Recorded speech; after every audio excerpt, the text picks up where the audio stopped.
তো স্ক্রিনে দেখতে পাচ্ছেন সিঙ্গার কোম্পানির একটা 21 ইঞ্চি সিআরটি টিভি। তো এটার প্রবলেম হচ্ছে পুরো স্ক্রিনটাই হোয়াইট এবং কি চিকন সরু লাইন পুরো স্ক্রিনটাই। তো আজকে আমি আপনাদের দেখাবো এটা কিভাবে আপনারা রিপেয়ার করবেন এরকম সমস্যায় পড়লে। তো টিভিটার প্লাগটা খুলে নিলাম,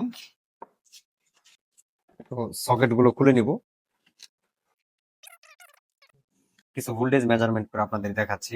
মেন ভোল্টেজ দেখতে পাচ্ছেন 111 ভোল্ট। তো তারপর যে ভোল্টেজটা মেজারমেন্ট করব 22 ভোল্টেজ। তো এই ভোল্টেজটা আমার ঠিক আছে। তো তারপরে যে ভোল্টেজটা দেখতে পাচ্ছেন 10 ভোল্ট। তো এই ভোল্টেজটা আমার ঠিক আছে।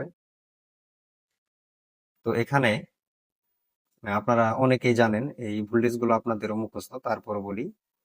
তো একটা পিন আমার জিএনটি থাকে, মানে গ্রাউন্ড। তারপর যে ভোল্টেজটা আপনারা দেখতে পাচ্ছেন এটা 836 7 এরকম একটা মিলি ভোল্ট। এখানে যে একটা পিন গ্রাউন্ড থাকে আর একটা পিনে যে 9 ভোল্ট থাকে, এই ভোল্টেজটা কিন্তু এখানে মিলি ভোল্ট হয়ে গেছে।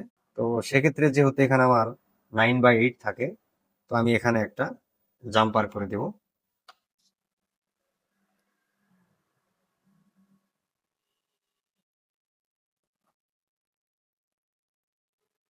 তো আমি ওয়্যারটা লাগিয়ে নিয়েছি। এখন আমি আপনাদের টিভিটা প্লাগ দিয়ে টিভিটা অন করে কিছু ভোল্টেজ মেজারমেন্ট করে দেখাচ্ছি।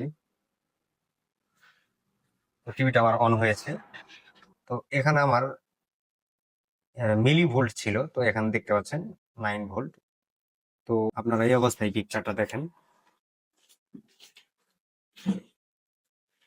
তো প্রিয় বন্ধুরা, আপনারা দেখতে পাচ্ছেন আমার টিভিটা কিন্তু ফুললি কমপ্লিট। তো ভিডিওটা কেমন লাগলো কমেন্টে অবশ্যই মতামত জানাতে ভুলবেন না।